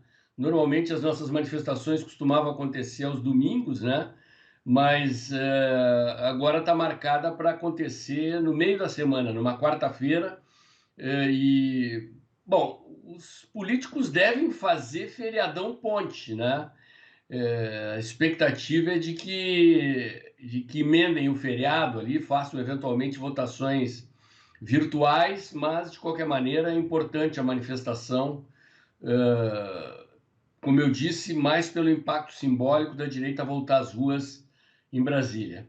Agora, professor, falava a respeito da saúde do presidente Bolsonaro, ele continua internado, agora pegou muito mal, né, e continua repercutindo de uma forma muito negativa nos meios adequados, né, nos segmentos adequados, né, que não aqueles que simplesmente ignoram toda essa situação. Pegou mal a questão da oficial de justiça ir lá intimá-lo, né, dar os 5 dias para ele se manifestar. Como é que tá, que pé está essa situação e principalmente no que pode acontecer realmente, invalidar ou não? O que pode ocorrer a partir de então? Olha, a partir do momento em que o presidente é intimado, os advogados receberam um prazo de 5 dias para apresentar os argumentos da defesa e o processo segue com um ritmo acelerado. A intenção do STF é condenar o presidente, pelo que se diz na imprensa, até setembro, outubro, né? Eles querem tirar o presidente do jogo político e das articulações para a eleição de 2026. Esse aqui é o objetivo. Estão fortemente imbuídos dessa intenção e seguem com o pé no acelerador, né? Eu acredito que a prisão do Collor na semana passada tenha sido uma cortina de fumaça, uma jogada justamente para tentar neutralizar o impacto negativo crescente, porque afinal de contas o presidente teve uma crise de hipertensão e uma crise hepática depois que aquela senhora, a oficial de justiça, acessou a UTI para intimar o presidente. Então o STF criou um fato para prender o Collor, gerar manchetes, ocupar a mídia com as manchetes em torno da prisão do Collor, tirar a questão da intimação do presidente do destaque que vinha recebendo na imprensa e nas redes sociais, né? E segue o barco. É um julgamento de cartas marcadas, Sérgio, né? A novidade que está aparecendo agora no noticiário político é uma articulação do Alcolumbre com o STF e criar um projeto de lei que reduza as penas dos presos do 8 de janeiro e mantenha a prisão dura para os supostos mandantes do que eles dizem que teria sido um golpe de Estado, né? É a jogada política que está sendo tramada agora para tentar reduzir o impacto negativo na opinião pública dessas penas exacerbadas dos presos do 8 de janeiro, e é uma articulação direta do STF com a Alcolumbre, né? Acredito que esse fato deve ocupar o noticiário aí no próximo período e eles vão tentar possivelmente botar esse projeto em votação mais adiante para tentar tirar o PL da anistia da pauta política, porque o PL da anistia está funcionando, né? A pressão da direita sobre o STF, sobre o Congresso Nacional, está se tornando insuportável para eles, e eles, para dar uma satisfação, vão tentar criar essa solução que estão chamando de um caminho do meio, né? Atenuar as penas dos presos do 8 de janeiro e punir severamente os mandantes do suposto golpe, né? Supostos mandantes do suposto golpe. Sim, ou seja, mantém as penas como se realmente houve um golpe, né? As condenações podem ser reduzidas. Agora, nada de anistia, né? Ou seja, desviar a atenção, criar uma lei para poder penalizar ou atribuir uma pena um pouco menor, né? E atribuir uma pena maior para aqueles que seriam supostos mandantes, né? Está tentando desviar a atenção totalmente da pauta, como você mesmo disse, da anistia, né? Será que vão conseguir, professor? Olha, a direita não está mostrando disposição para negociar esse tipo de coisa, né? Entraram em obstrução na Câmara dos Deputados, continuam fazendo pressão para tentar impedir que enterrem a pauta do PL da anistia, né? Vamos ter que assistir aí o andar da carruagem, ver como é que os parlamentares vão reagir, porque todas as informações dão conta de que a oposição teria maioria na Câmara dos Deputados, inclusive para derrubar o veto do Lula, né? Conseguiram as assinaturas necessárias para o voto da urgência, mesmo assim o Hugo Mota engavetou, está sentado em cima, não deixa andar, e essa alternativa criada pelo Alcolumbre aí é uma tentativa de jogar água fria na pressão que eles estão sentindo, né? Por outro lado, os escândalos, né? Desmandos, né? Desvios, furtos, né? A gente pode dizer que houve um roubo, né? Não foi a mão armada, né? Para configurar realmente a figura, né? De um roubo, né? Mas esse escândalo do INSS jogou realmente mais uma mais uma informação, né? Mais um peso sobre esse governo. Mas é o que tudo indica, mesmo com esse escândalo, né? Todo mundo está minimizando, relativizando essa situação. Que situação mais estranha, não? E até mesmo a permanência do ministro Carlos Lupe continua no ministério. Nada está sendo feito, professor. O escândalo é extremamente grave, né? Até agora as estimativas são de que tenham roubado em 6,3 bilhões de reais os aposentados com saques não autorizados nas aposentadorias, especialmente dos aposentados de baixa renda, de baixo grau de instrução. E os saques nas contas, saques indevidos, quadruplicaram no governo Lula. É muito estranha, muito suspeita a leniência, para falar o mínimo, né? Que ainda não há provas de cumplicidade do ministro da Previdência, o Carlos Lupe, do PDT. O problema ali é o seguinte, Sérgio, o Lula está com problemas sérios se ele não consegue que ministros do Centrão queiram entrar no governo. Por dois motivos. Primeiro, porque o tempo corre, né? O ministro que entre agora e queira concorrer em 2026, ele teria que se desincompatibilizar do cargo em abril para poder concorrer. Então, qualquer um que tenha pretensões eleitorais não tem interesse, além do que o governo se encontra extremamente impopular, né? Tem pesquisas aí dizendo que ficou um pouquinho menos pior a impopularidade do governo, mas o fato é que a desaprovação do Lula continua muito acima dos 50%. Né? E eu acredito que esse escândalo, que trouxe à memória de novo o envolvimento do PT com corrupção, né? Isso é uma cicatriz muito forte na imagem do PT. Qualquer novo evento de corrupção gruda facilmente no PT e no Lula. As pesquisas mostram que a população brasileira tem três principais preocupações. Uma delas é a violência e a criminalidade, a segunda é a corrupção e a terceira é a economia, é a inflação. Então, um escândalo dessas proporções coloca o governo na berlinda. E quanto mais o governo resiste em demitir o ministro, mais o governo se desgasta. O escândalo está em fase ascendente ainda, né?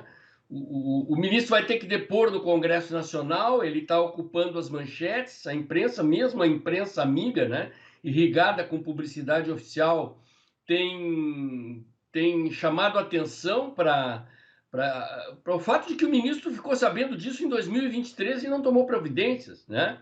Foi alertado por uma conselheira do Conselho Nacional de Previdência ligado ao INSS, foi alertado pela Controladoria Geral da União, foi alertado pelo Tribunal de Contas da União e nada fez, o que o torna muito suspeito. Sem falar que as entidades que praticaram esses saques indevidos, são entidades ligadas à esquerda. CONTAG, né? Confederação dos Trabalhadores da Agricultura, uma outra confederação ligada à agricultura familiar, no âmbito do agro, Sindicato Nacional dos Aposentados e Pensionistas, que tem como vice-presidente o irmão do Lula. Quer dizer, para todo lado que se olha, aparece esquerda com a mão na cumbuca. E isso é extremamente desgastante para o governo. O governo está sangrando, tentando evitar a demissão do ministro para tentar evitar uma crise política com o PDT, porque aí não seria um partido centrão, é um partido de esquerda, né? Tradicionalmente aliado do PT nas eleições e no governo. Então, o governo está se vendo em maus lençóis aí para tentar se livrar das consequências desse escândalo. Inclusive, o próprio presidente do PDT já anunciou que, caso ocorra a demissão, o afastamento do ministro Lupe da Previdência, diante desse escândalo, o PDT sairia do governo, deixaria o governo também. Então, essa ameaça é muito séria, né? Porque a base toda de apoio está se esvaindo, está indo para o ralo. Há muito que já devia ter acontecido, né, essa debandada. Está acontecendo, né, a cada momento, né? Até o fato de não aceitar cargos, né, no governo, algo que é inédito, não, professor? De fato. Na verdade, quem fez o alerta foi o líder da bancada do PDT no Congresso, né, avisando. Sim. O PDT é um partido pequeno, se não me engano, tem 14 deputados, não tenho certeza em relação a isso, mas é uma bancada pequena, mas para o governo faz diferença, principalmente de olho na eleição de 2026, né? Quer dizer, a aliança do PDT é tida como certa, é tempo de televisão, é com isso que eles estão sinalizando. O presidente do PDT é o próprio Carlos Lupe, né? Então, por isso que eles dizem que demitir o Lupe é demitir o partido, né? Exato. Então, as consequências são realmente... O governo está ali num brete, né? Porque ele precisaria demitir para sufocar o escândalo e não pode demitir para não criar uma crise com um partido de esquerda, com um partido aliado, né? Nós estamos aqui praticamente há um ano do início da campanha eleitoral, então é uma fase de consolidação de alianças, e isso seria um elemento desagregador com um aliado que é da aliança natural da esquerda, né? Que é os partidos ali, que é o PT, o PSOL, o PDT, o PCdoB e o PSB. É um núcleo duro da esquerda que apoia o governo. Seria uma defecção significativa para a coligação reeleitoral do Lula perder o PDT a essa altura. Por outro lado, se não tira o Lupe, sangra mais, né? E tudo indica que esse escândalo vai render muita manchete ainda, porque recém estão vindo informações novas, todo dia vertem informações novas na imprensa, né? E eu sei que a jornalista sabe o que é o ciclo da notícia. Enquanto as informações novas vão aparecendo, o escândalo cresce em intensidade no noticiário, ao contrário daquilo que o governo gostaria de ver, né? O escândalo está em fase ascendente no noticiário. Vai permanecer por muito tempo, porque tem muita informação, tem muito desvio, né? Tem muito dinheiro aí que foi para bolso de muita gente, né? Desviado, né, do bolso do pagador de impostos, né? Daquele que deveria receber também o respeito. Isso é só no caso do INSS. Professor, duas questões ainda só para poder finalizar. A imprensa, Folha de São Paulo, Estado de São Paulo, uma coincidência ou não, já anunciou, ou pelo menos ressaltou as qualidades, né, do Tarcísio aqui em São Paulo, visando a eleição de 2026. Será que ele pode ser o candidato, né, Olha, de Sérgio, Bolsonaro à presidência ou não? Eu vejo um problema para que isso aconteça, né? Quer dizer, primeiro, o Tarcísio diz que só vai com o aval do Bolsonaro. O Bolsonaro diz que o candidato é ele, e a estratégia que o Bolsonaro estaria adotando é a seguinte: ele se diz candidato até a última hora. Qual é a última hora? Ele mesmo preso, isso aconteceu com Lula, ele pode inscrever a candidatura. Inscrito, o TSE, Tribunal Superior Eleitoral, tem 2 semanas para se pronunciar declarando a inelegibilidade do Bolsonaro. Esse processo iria até setembro do ano que vem, boca da eleição, quando então o Bolsonaro sairia da condição de candidato, proibido pelo TSE, e indicaria um sucessor. Acontece que o Tarcísio, se ele quiser concorrer a presidente, ele tem que se desincompatibilizar do cargo de governador até abril. Se ele vai concorrer à reeleição, ele continua no cargo, concorre no cargo. Mas se ele for concorrer a outro cargo que não de governador, ele tem que renunciar ao cargo de governador. Isso aconteceu com o Eduardo Leite aqui no Rio Grande do Sul. Aí o Eduardo Leite, quando a candidatura dele fez água, miou, ele voltou e se candidatou a governador fora do cargo. Entregou o cargo a vice. E eu não acredito que o Tarcísio vá correr o risco de se desincompatibilizar em abril, ficar aguardando até setembro, na boca da campanha eleitoral, para saber se o Bolsonaro vai dizer que ele, Tarcísio, é o candidato ou não, né? Então, eu vejo isso como um empecilho muito grande para o Tarcísio concorrer a presidente. Estou querendo crer que ele vai terminar permanecendo candidato a governador mesmo. E aí resta saber quem o presidente vai indicar. O nome mais forte na direita nas pesquisas é o da dona Michele, né? E tem uma hipótese aí cogitada do Eduardo Bolsonaro vir a ser o candidato. Mas estou achando que por essas circunstâncias, por esses empecilhos do calendário, acho que o Tarcísio não vai correr o risco, não. Professor, cortina de fumaça, né, desvio de atenção diante desse escândalo do INSS, pelo menos é o que a gente imagina que aconteceu, está acontecendo com uma nova camisa, um novo uniforme da seleção brasileira. O que está por trás disso também, né? Uma camiseta, um uniforme vermelho e preto, né? É para desviar a atenção mesmo? Olha, é preciso lembrar a influência do ilustre ministro Gilmar Mendes na CBF, né? A imprensa veiculou já informações de que ele é fortemente influente na CBF, tem laços muito fortes com o atual presidente da CBF, o IDP, que é a universidade pertencente ao Gilmar Mendes, tem um departamento da CBF lá dentro da faculdade do Gilmar Mendes, né? Então, eu não descarto a hipótese de que tenha sido uma tentativa de politizar a Copa do Mundo, né? De criar algum empecilho para a direita torcer contra a seleção brasileira e colocar o povo brasileiro contra a direita, né? Por outro lado, saiu essa semana, na terça-feira, uma informação do jornalista Alan dos Santos, dizendo que seria uma jogada de marketing da Nike, né? Agora, a repercussão desse fato foi tão negativa, até o Galvão Bueno se pronunciou contra. Inclusive, o Estatuto da CBF proíbe o uso da cor vermelha, define que as cores do uniforme da seleção brasileira são as cores do distintivo da CBF, que são as cores da bandeira brasileira, né? Azul, verde e amarelo.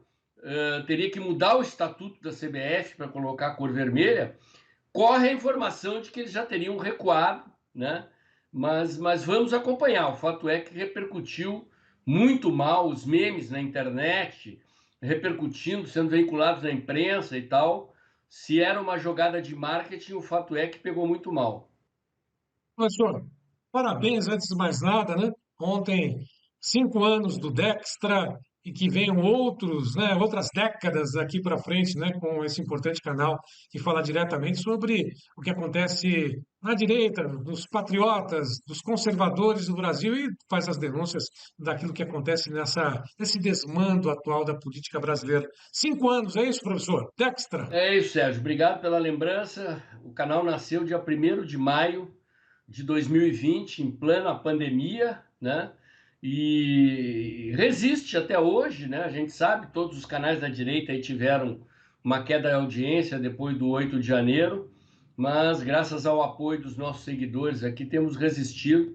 A gente sabe a importância de todos os canais da direita, como é o Tempo e Dinheiro, como é o Dextra, para a gente fazer o contraponto à grande mídia, né? Trazer a nossa verdade ao conhecimento da opinião pública, e o canal tem resistido bravamente aí com o apoio dos seguidores e pretendo continuar na trincheira de luta pela liberdade, pela anistia aos presos do 8 de janeiro, na luta por um Brasil verde e amarelo. Isso aí. Professor, bom final de semana, até uma próxima. Certamente com essa manifestação do dia 7 de maio em Brasília, nós teremos informações aqui, atualização de tudo o que acontece. Mais uma vez, meu muito obrigado, até uma próxima, professor. Agradeço mais essa oportunidade, um grande abraço a você, ao João aí, aos espectadores do Tempo e Dinheiro. Obrigado. João Batista Oliveira, é com você. Aqui nessa edição do Tempo e Dinheiro é o momento, o espaço das notícias do café. Notícias do café. Oferecimento Clube do Tempo e Dinheiro. Seja assinante e ganhe 7 dias grátis.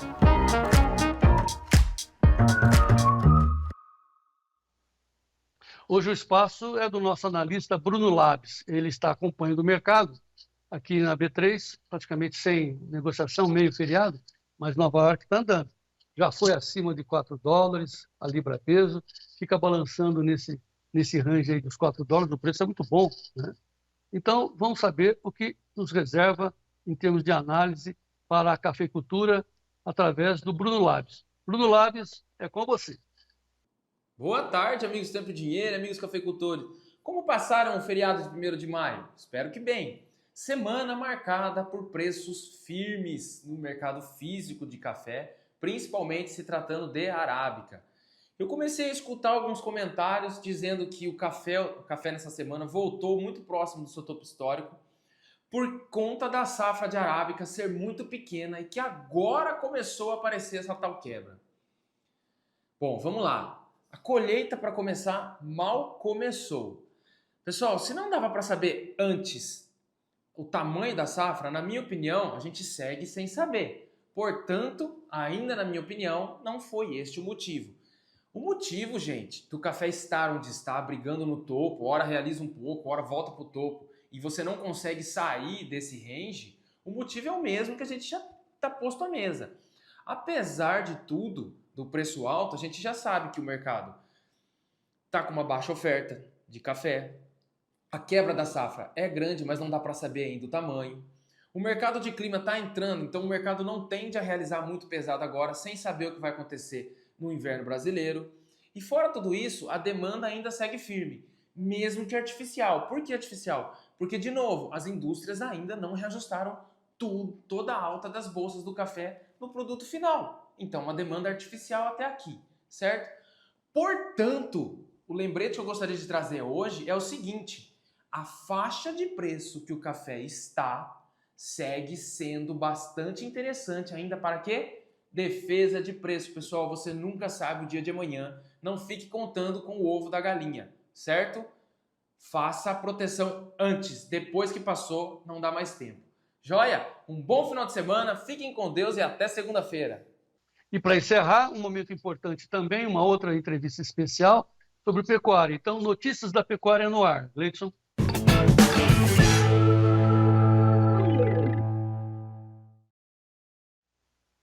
Muito bem, a entrevista é com o Iberville Neto, especialista da pecuária, nosso analista aqui do Tempo e Dinheiro, que ele vai fazer um balanço, está fazendo um balanço sobre como foi a pecuária do mês de abril e a projeção para maio e também para entre safra.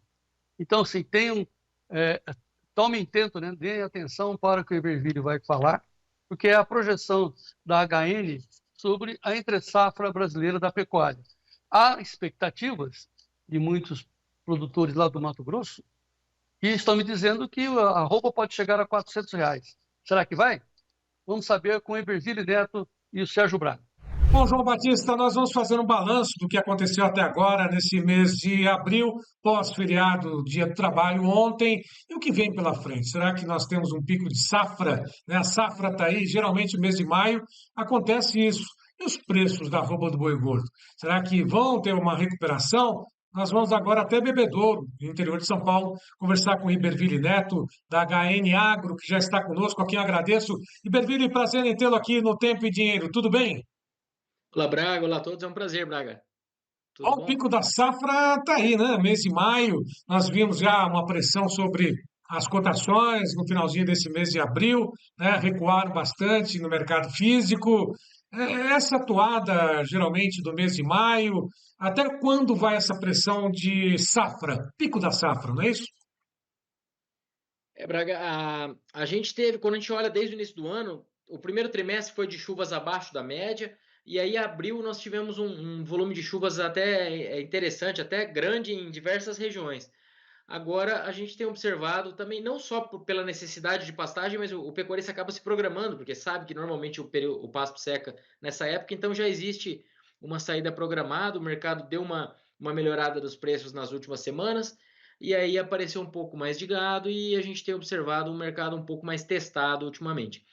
Mas a gente tem diversos pontos aqui nesse curto prazo, nesse início de maio, que devem colaborar.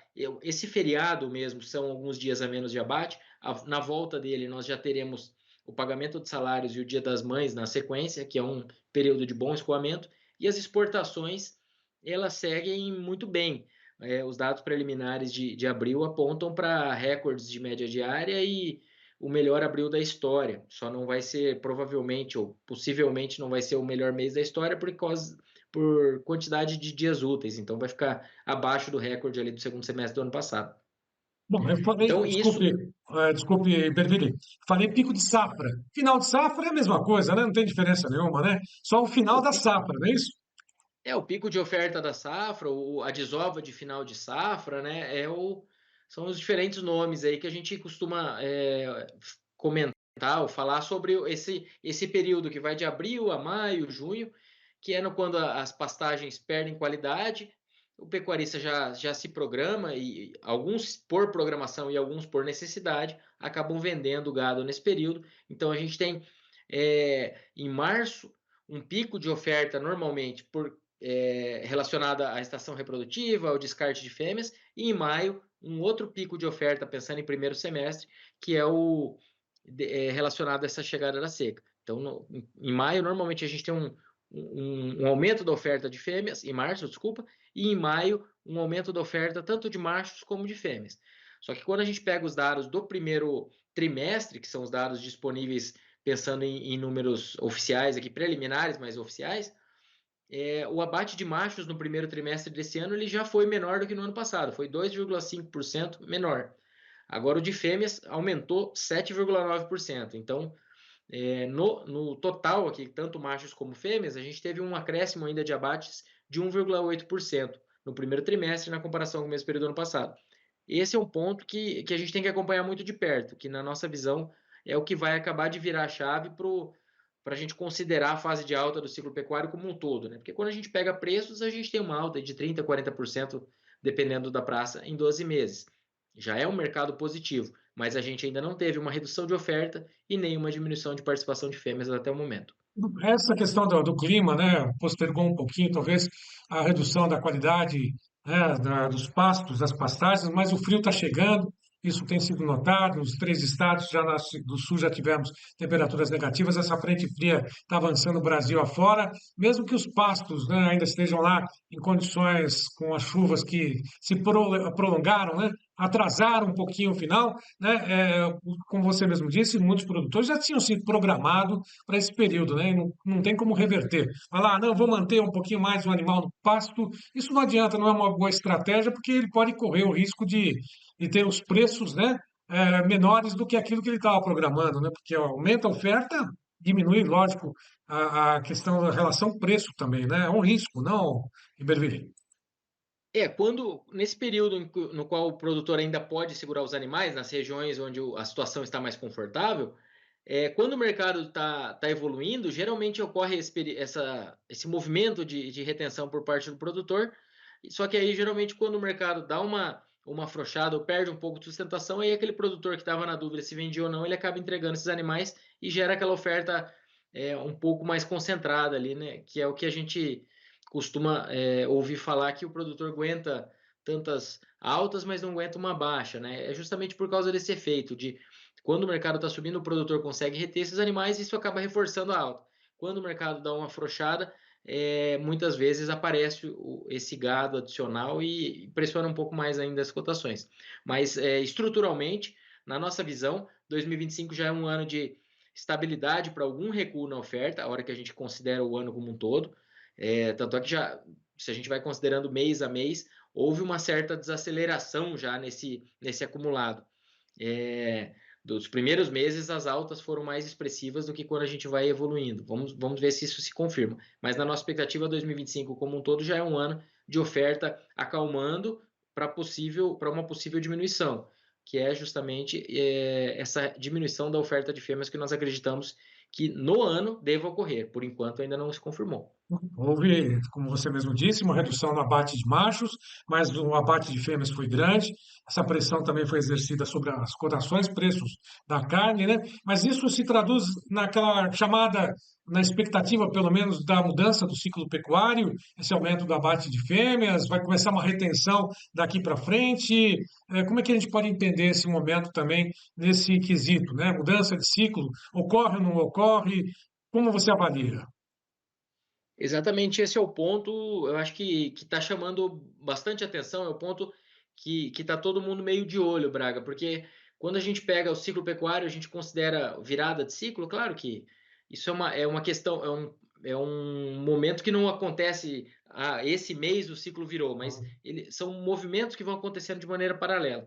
A gente teve uma alta dos preços do bezerro e uma alta dos animais terminados no ano passado, melhoria da rentabilidade da cria, não estou falando que ela está historicamente boa, mas melhorou consistentemente, com uma alta de 40% em 12 meses do bezerro, e isso tende a estimular a cria e diminuir a oferta de fêmeas, diminuir pelo menos a participação dessas fêmeas nos abates, o que diminui um pouco a oferta de carne e retroalimenta esse movimento de alta.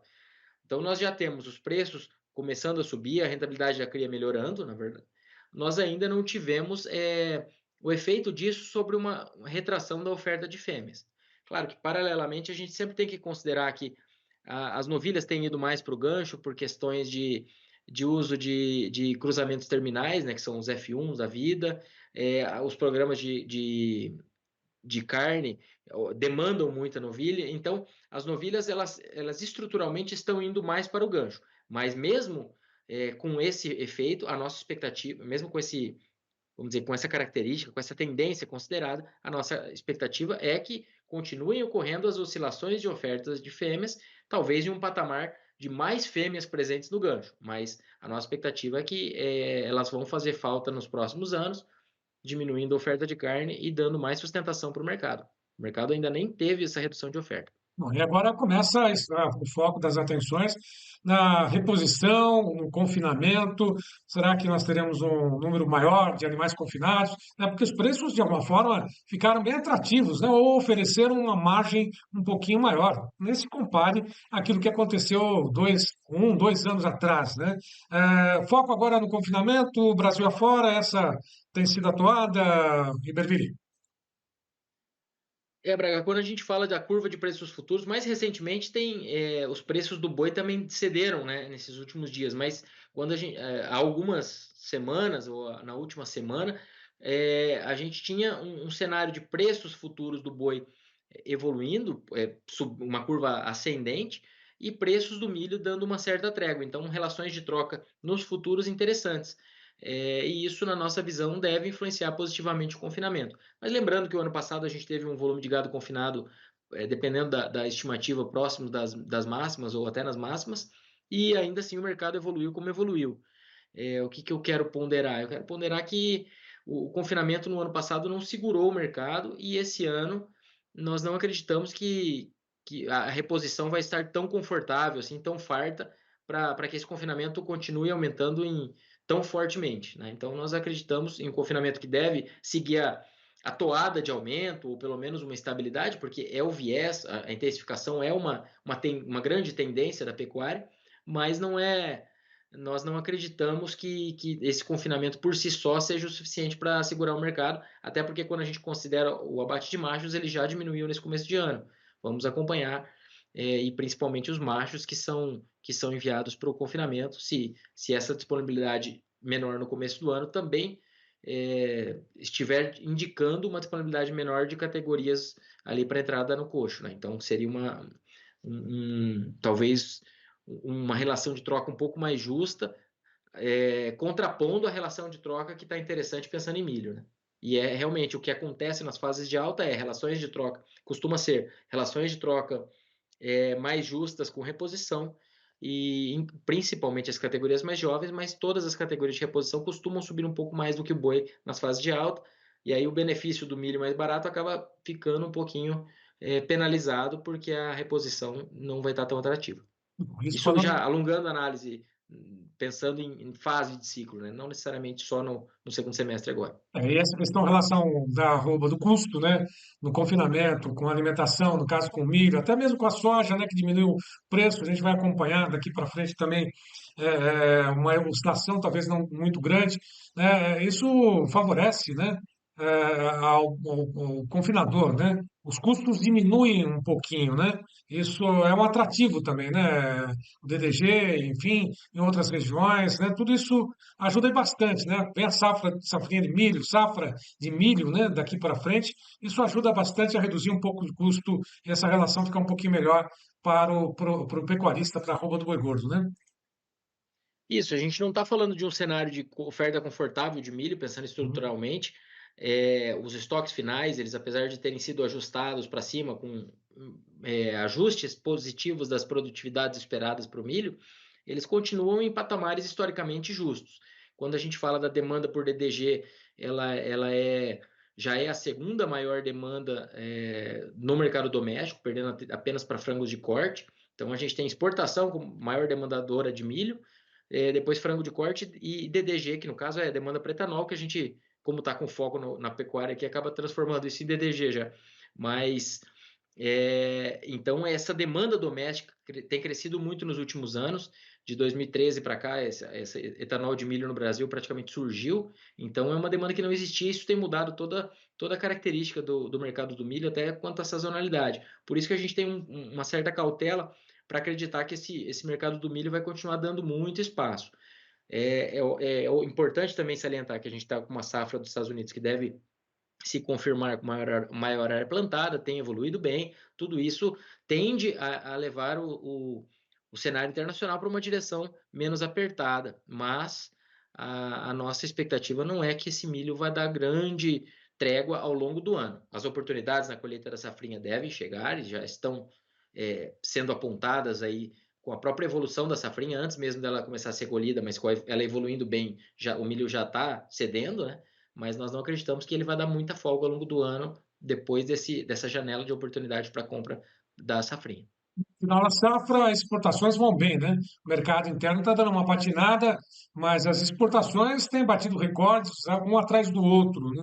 Vão bem, né? Não tem como dizer que o exportador, a indústria, não tem essa grande participação, né? Essa receita, né, das exportações, porque elas estão em alta, né? Cada vez mais, não, Iberville? Considerando a média diária, Braga, da carne bovina in natura, que eu estou dando uma olhadinha na cola aqui, ela, na parcial de abril até a quarta semana, ela aumentou em 32% a média diária, ela estava em 12,4 mil toneladas. E essa média diária é a maior média diária da história. Se a gente fechar o mês com essa média, vai ser uma média diária recorde. Não vai ser provavelmente o mês com maior volume, porque a quantidade de dias úteis esse mês foi um pouco menor, mas a maior média diária. E o melhor abril da história, se isso seguir nessa toada, e a gente tem poucos dias a serem fechados aqui, liberados dados oficiais. Acredito que, na verdade, o melhor abril ele já se confirmou, nós já superamos abril do ano passado, mas essa média diária sendo a maior da história, é bem possível que ocorra também. O pecuarista que nos acompanha sempre ficando na ansiedade, né? Será que o Iberville vai trazer uma boa notícia em relação aos preços? No curto prazo, a gente está acompanhando essa pressão final da safra, né? A chegada aí, lógico, de temperaturas mais baixas, deterioração dos pastos, enfim, ele bem sabe disso. Mas a médio prazo dá para dizer que nós teremos uma expectativa de pelo menos uma recomposição nesses preços da arroba, devem subir como tradicionalmente sobem finalzinho de setembro, outubro, a depender pelo menos dos últimos anos, isso pode acontecer também agora em 2025? Braga, a nossa expectativa é de um cenário de preços construtivo aí para o segundo semestre e até esse final de safra, apesar de que tentar acertar em que momento o mercado vai parar de ceder, é sempre arriscado. Na nossa visão, esse não deve ser o final de safra dos mais pressionados. Isso não quer dizer que não haja espaço para a arroba voltar um pouco. Há espaço, mas nós não acreditamos que vai ser daqueles finais de safra mais pesados. E aí, a depender de onde, assim, do patamar em que essa arroba se estabilizar, dali em diante, a nossa expectativa é de um cenário positivo para o segundo semestre. A gente tem Estados Unidos com um cenário de oferta enxuta, China comprando bem, deve aumentar as compras esse ano, Estados Unidos comprando bem do Brasil. No primeiro trimestre, as compras dos Estados Unidos, por exemplo, já aumentaram em 117%. Da China aumentaram 2%. E outros importantes clientes também estão aumentando suas aquisições. Então, a nossa expectativa para o ano é positiva para a arroba, sim. Só para poder finalizar, agradecer a tua participação conosco nessa edição especial desta sexta-feira, dia 2 de maio. Nessas palestras, encontros com produtores pecuaristas do Brasil afora, qual é a grande preocupação, né? Sempre tem um assunto que é o mais abordado, né? Aqueles questionamentos que chegam até você. Qual que é a grande preocupação do pecuarista nesse ano 2025 e que está permeando as discussões nesses encontros Brasil afora? Só para finalizar contigo, Iberville. Do ponto de vista do mercado, né, da nossa ótica ali, o produtor está sempre esperando qual que vai ser o próximo susto, na verdade. Eu acho que, pelas incertezas que nós temos em relação ao cenário fiscal e político, eu acho que talvez esse seja a maior preocupação do produtor. Não é nem o foco especificamente de onde que a gente está no ciclo, porque isso, apesar da gente ainda não ter diminuído a oferta de fêmeas, isso está bem, não dá para dizer certo, mas a expectativa é quase unânime que a gente está com um cenário mais promissor à frente. Então, acho que o produtor, o maior receio dele é de alguma surpresa que possa aparecer aí de um lado ou de outro, seja uma limitação de exportação, ou essas conversas sem pé nem cabeça que de vez em quando aparecem. Então, eu diria que é justamente esse fator adicional, esse extra, que o produtor está sempre com uma pulga atrás da orelha nas conversas com a gente aí, Brasil afora. É justamente o que não dá para prever, né? Que é justamente por isso que o produtor tem que aproveitar oportunidades, travar, e na nossa visão não é um ano de travar preço fixo, é um ano de travar preço mínimo, porque o mercado pode andar e acreditamos que vai andar, mas garantir algum nível de preços é sempre interessante. Você falou de travar no preço fixo, o mercado a termo, não é um ano para isso? Seria o mercado a termo que você está citando ou não? O mercado a termo tem alguns frigoríficos que permitem que o produtor trave preços mínimos, né? E também seria uma possibilidade. Tem alguns frigoríficos que eles fazem essa intermediação e compram a put ali para o produtor e depois isso é descontado. Claro, a depender da empresa, cada uma faz de um jeito, mas seria o equivalente a comprar uma put, se ele for fazer isso direto na bolsa, ou se ele for fazer um termo que seja um termo feito de modo que ele possa aproveitar a alta. Essa seria a nossa indicação para esse ano. Ou se ele travar um termo direto com a indústria, fixou o preço mesmo, que ele se posicione na bolsa para aproveitar uma eventual alta. Não ficar descoberto, aí né? uma opção de alta. Não ficar descoberto, uma né? Opção de compra. Pela opção de compra, né? Aproveitar as altas ou até se proteger das quedas, né? Todas essas ferramentas estão disponíveis aí. Não ficar descoberto. Iberville, muito obrigado pela tua participação. Mais uma vez, eu agradeço, né, a contribuição diária de você, sua equipe, a Isabela, dos seus comentários todos os dias conosco aqui no Tempo e Dinheiro. Obrigado mais uma vez. Até uma próxima. Um abraço para você, para a família. Bom descanso. Segunda-feira a gente está de volta. Obrigado, Braga. Contem com a gente. Um abraço a todos. Bom final de semana. Até mais. Obrigado. Até mais.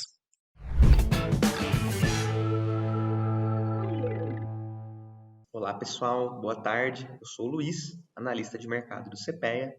E uma análise importante da gente fazer no setor agropecuário, além de olhar só para a ponta final, para as negociações de venda, é olhar internamente para o custo de produção. Aqui no CPEA, a gente faz o acompanhamento de custo de produção agropecuário numa parceria com a CNA. E no primeiro trimestre de 2025, tanto sistemas de cria quanto sistemas de recria e engorda apontaram alta nesse custo operacional, né, nos nossos cálculos, considerando o que a gente chama de média Brasil, que é uma média dos 13 principais estados da produção pecuária brasileira. Para sistemas de cria, a gente observou uma alta de 4,78% no COI, nesse primeiro trimestre de 2025, considerando aí janeiro, fevereiro e março. O COI, né, seria o custo operacional efetivo da pecuária, que são os gastos imediatos da produção, desconsiderando aí despesas financeiras. Essa alta no custo do sistema de cria, ela foi puxada principalmente pelos gastos com alimentação, né? Então, os gastos com dieta, ingredientes, rações prontas e suplementação desses animais. Já para sistemas de recria e engorda, essa alta ela foi um pouco menos intensa, né? A gente teve uma valorização acumulada de 2,68% nesse COI da recria e engorda, e justamente puxada pela compra de bezerros, né? Pela reposição, aquisição desses animais. Obrigado, pessoal. Desejamos a todos boas negociações. Nossa edição especial está encerrando. Daqui a pouco nós vamos reeditar todo o material que nós exibimos para você nessa sexta-feira. Vamos subir nas nossas mídias sociais. Temos 7 plataformas que divulgam o Tempo e Dinheiro, né?